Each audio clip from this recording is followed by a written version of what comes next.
பின் தொடர்வேன். இறுதி வரை உம்மை சேவிப்பேன். உம்மை நம்பிடுவேன், உம்மை பின் தொடர்வேன். இறுதி வரை உம்மை சேவிப்பேன். உங்க அழைப்பு இருந்ததால நான் அழிந்து போகவில்லை.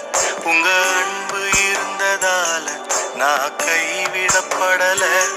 உங்க கிருபை என்ன காப்பதால வாழ்ந்து கொண்டிருக்கேன். உங்க அன்பிற்கு நிகரே